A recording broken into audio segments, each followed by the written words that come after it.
In today's episode, we've got the cleanup song, Lazy Ravens, and Dan the Man. It's time for your Jewish Week.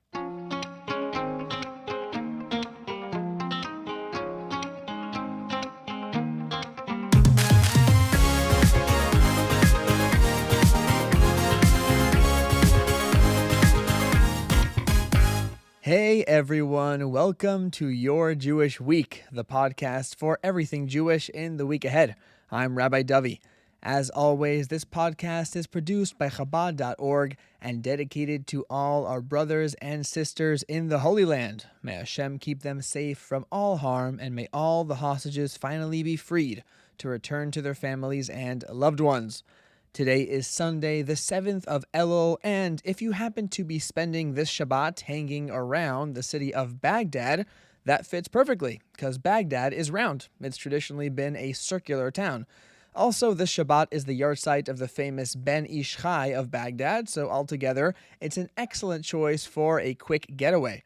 The one slight problem is that the U.S. government classifies Iraq as a level 4 do not travel advisory country, what with all the terrorism, civil unrest, and kidnapping, but if you decide to go anyway, you'll find Shabbat candlelighting time coming in this week at 6:04 p.m.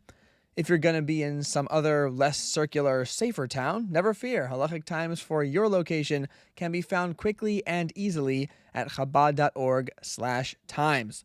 Before we get started on today's episode, just want to let you know that there will be an important announcement regarding the future of this podcast at the end, so stick around for that.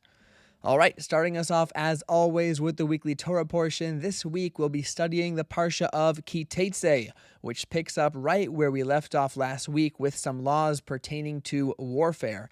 We'll also learn about the right of a firstborn son to take a double portion of his father's inheritance and discover the very interesting topic of the Ben Sorer Umoreh, the rebellious son. Kind of a random assortment of laws for a single reading, but if you check out Rashi's commentary, he explains the underlying narrative that ties all these topics together. It's pretty fascinating. That'll bring us into Monday's reading, where we'll learn about burying a body as soon as possible after death, returning a lost object, and a couple other obligations and prohibitions from all over the spectrum. Tuesday, it's more assorted laws, including the requirement to build a mica, a security fence, around the roof of your home, the prohibition of wearing wool and linen together, and the punishment for various kinds of misbehavior.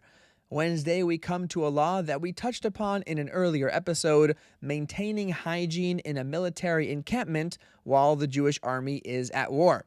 Aside from the obvious health benefits, this law respects the sanctity of Hashem's presence, which dwells within the Jewish camp.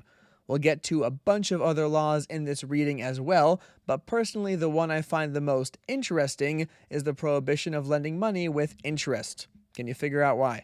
Thursday, we'll get into some laws of marriage and divorce, including the prohibition for a divorced woman to remarry her former husband if she's been married to someone else in the interim.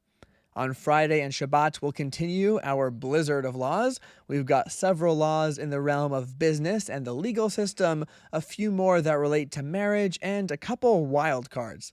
In particular, we're commanded to remember how Hashem punished Miriam in the desert. And of course, I don't need to review that story because you all remember it. Okay, in case you're suffering sudden amnesia, the story's like this. Miriam was stricken with heavenly leprosy after having a private conversation with her brother Aaron, expressing some concerns about her brother Moshe's family life. And if you're wondering why she was punished so severely, and why in the world we need to remember it, check out the link in the show notes for a fascinating explanation from the Rebbe. And lastly, we close the parsha with the command to remember how the nation of Amalek attacked us as we left Egypt, and to eradicate them as soon as we take possession of the Holy Land. Parshas Teitzei contains 110 verses, with the memory key being the name Eli. As always, check out the link in the show notes for more insight into this week's key. In the weekly Tanya, we open the week by concluding the letter famously known as Lehaskilcha Bina, which describes how to be joyful even when life is tough. Monday, we move on to the 12th letter in Igeres HaKodesh, which we'll be studying straight through to Friday. Like many other letters we've learned in the past few weeks, this one is about tzedakah. Specifically, the Alter Rebbe picks up on a verse which mentions two forms of tzedakah, the action of tzedakah and the labor of tzedakah. Now, what exactly is the difference? Well, over the next few days, we'll discover that the act of tzedakah is giving that comes from our natural tendency to be merciful and generous. You see a poor man, you feel bad, you give him something. It comes naturally. The labor of tzedakah is when you don't feel like giving. Perhaps you don't think you can afford it, or you aren't feeling particularly charitable. When you overcome that reluctance and give tzedakah anyways, that's the labor of tzedakah. And it has some pretty extraordinary results, as we'll describe on Thursday. Friday, we begin letter number 13, which deals with one of the foundational contrasts in Jewish thought. On one hand, you have kindness, generosity, leniency that's associated with the teachings of the great sage Hillel. His colleague Shammai was known for following a different path, the path of severity, discipline, and precision.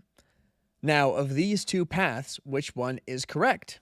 To use an example that's more relatable than I'd like to admit, is it better to be an easygoing guy who never comes on time? Or is it better to be an uptight guy who can't tolerate anybody else not coming on time? Personally, I'm an uptight guy who still manages to come late to everything. I don't know how that happened, but regardless, the question still stands. Which of the two streams is on top?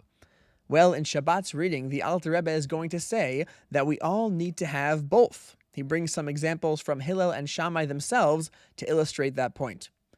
Moving on to the daily Rambam, the 3-chapter and Sefer HaMitzvos tracks are going to be studying the laws of the firstborn animal on Sunday going into Monday.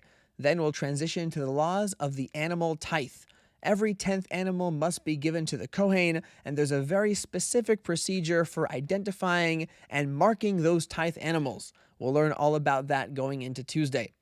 Next, we'll move on to the laws of accidental sins, which require sacrifices to atone for them.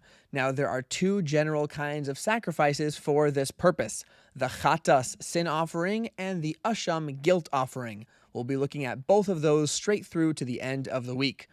In the 1-chapter track, we're cracking open a brand new book of the Rambam, the book of judgments, and a fresh new set of laws, the laws of rentals, which includes some general rules about employer-employee relations. We'll spend the first part of the week outlining the 4 kinds of watchmen, 4 people who take charge of someone else's property. You've got the unpaid watchman who guards someone else's item for free, the paid watchman, the renter, and the borrower. Each of these watchmen have different levels of responsibility for their item they're watching, and by that token, they have different levels of liability if something happens to that item, such as if it gets eaten by Moosen. If it gets eaten by a moose and his buddies.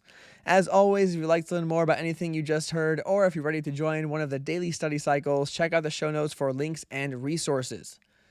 All right, with the weekly overview done, it's time to take it day by day. First and foremost, as we mentioned last week, we're in the month of Elul, a time when we focus on giving tzedakah, repenting for the misdeeds of the past year, and resolving to do better in the year to come. We went over the unique customs of this month in last week's episode at length, so feel free to go back and listen to that if you need a refresher. But just to recap briefly, we add chapter 27 of Tehillim to our morning and afternoon prayers. We say 3 additional chapters of Tehillim every day, finishing the whole book by Yom Kippur. We blow the shofar as a kind of lead up to Rosh Hashanah, and we have our tefillin and mezuzot checked by a certified scribe. In Jewish history, the 7th of Elul marks the 2nd anniversary of Amram and Yocheved, the parents of Moshe. Okay, let me rephrase that. It's not their 2nd anniversary, it's actually their 3,419th, but it's the anniversary of their 2nd marriage. They had famously divorced as a result of Paro's decree that all Jewish boys be thrown into the river. They figured, why have kids at all if they're all going to be slaughtered? Now, because Amram was the leader of the Jewish people at that time, all the other Jewish couples followed their example. Later, when their daughter Miriam convinced them to reconsider, they had a joyous second wedding, and all the other Jewish couples followed their example once again. Moshe was born after an unusually short pregnancy, just 6 months and 1 day later. Jumping all the way to Tuesday, we've got the birthday of Dan the Man. Dan without a last name, the one Dan to rule them all. I'm talking, of course, about Dan, the son of Yaakov, the original Dan, who opened the floodgates of Danhood for all future Dans to come. Except, I suppose, for the Dans who are Daniel. That came a little bit later. He was born on the 9th of Elul in the year 1566 from creation, and he passed away 125 years later. Wednesday, the 10th of Elul, is the day that Noach sent forth the raven to go see if the waters of the flood had started subsiding. The raven did its best to look busy before coming back without really doing much of anything, which I personally find very relatable. Back in kindergarten, I was always the kid who sang the clean up song while all the other kids actually cleaned up, so game recognized game, Raven. Friday, the 12th of Elul, is the anniversary of a unique event that took place back in 1929. The previous Rebbe, who had only recently escaped Russia after nearly being executed, we covered that a few episodes ago, hopped across the pond and paid an extended visit to the United States. Now, this was the first time any Rebbe of Chabad had visited America. It was a very big deal. And although Lubavitch was still centered in Europe at the time, specifically in Riga, Latvia, where the previous Rebbe had taken up residence, this visit paved the way for the move across the Atlantic a decade later.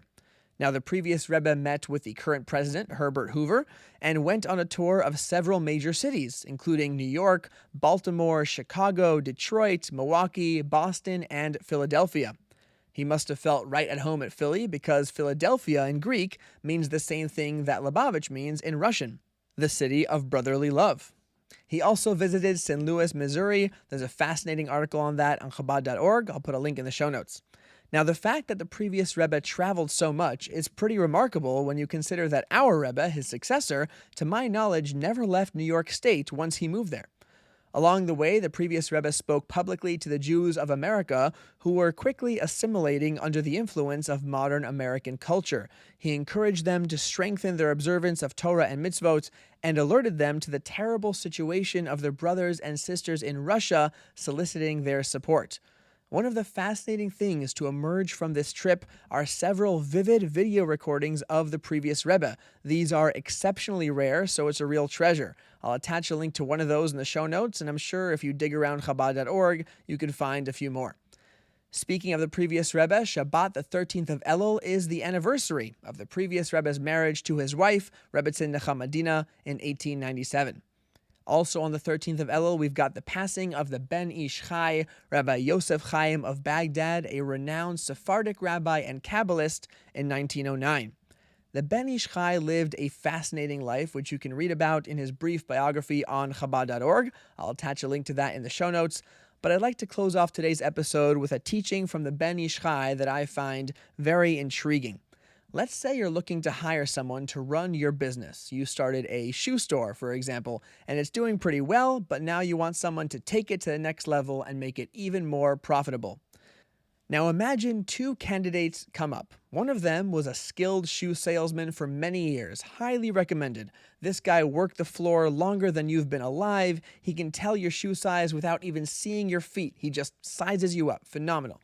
The other guy has a different resume. He actually opened a shoe business, but after a couple years, it went bankrupt and closed down. If you line up these guys toe-to-toe, compare the stats, you'd think the successful employee is the way to go. But the Ben Ish Chai points out that the really clever choice would be the failed entrepreneur. Now, why is that? It's because this guy has initiative. He's got that out-of-the-box thinking. An employee, even a good employee, has one primary job: do what you're told. And they may be great at doing what they're told. They might be the best in the world. But as good as they are at clocking in, putting in the work, and clocking out, they can still be totally hopeless at developing a business. Because developing a business means assuming responsibility, taking risks, thinking big. Sure, this entrepreneur hasn't exactly been successful in the past, but in a way, that itself is an indicator that he's willing to take risks. With a little coaching and with the wisdom from his past experiences, there's an excellent chance that he'll be able to take your business to heights that the other guy, the employee, hasn't even got the creativity to dream of. Now, for all the employees out there who are listening to this and saying, hey, I could run a business, I'm sure you could. I'm just saying that the skill set of a good employee doesn't necessarily lend itself to entrepreneurship. Entrepreneurship. What a ridiculous word. It almost doesn't sound like it's English. Anyway, the Ben Ish Chai applies this analogy to the concept of teshuvah, which is the main focus of this month of Elul. The Talmud says that a Baal Teshuvah, someone who has repented of all his misdeeds, can reach spiritual heights that even a tzaddik, a perfectly righteous man, can never reach. Now, this is pretty hard to wrap your mind around because a tzaddik literally does everything right. By definition, he has never messed up, ever, in even the slightest way. So how can a Baal Teshuvah, who's got a checkered past by definition, be higher than him? Says the Ben Ish Chai, a tzaddik is an employee. Sure, he does everything right, but that's because he has no evil inclination. His entire life, he's been one thing, and he never had to change what he is because he's excellent. A Baal Teshuvah is an entrepreneur. He's an independent person with an evil inclination on one side and a good inclination on the other, and he's been making choices and building a connection with Hashem from the ground up his entire life. He's had to struggle, he's had to get creative, he's had to reinvent himself. He dared to defy his natural urges and look for something higher. And as imperfect as he is, that quality, that initiative, is absolutely unmatched. A tzaddik's got nothing on that. And in that spirit, I want to make an announcement about this podcast. God willing, this will be the last episode of Your Jewish Week. Over the past 8 months, I've had a blast bringing you guys a bit of inspiration, a bit of information, and hopefully a bit of entertainment every week. But now we're moving on and taking that entrepreneurial spirit to a whole new project. So while Your Jewish Week is officially over, we're excited to announce a brand new podcast currently in production. So stay tuned for updates on that. And in the meantime, keep on learning, discovering, and growing in the week ahead.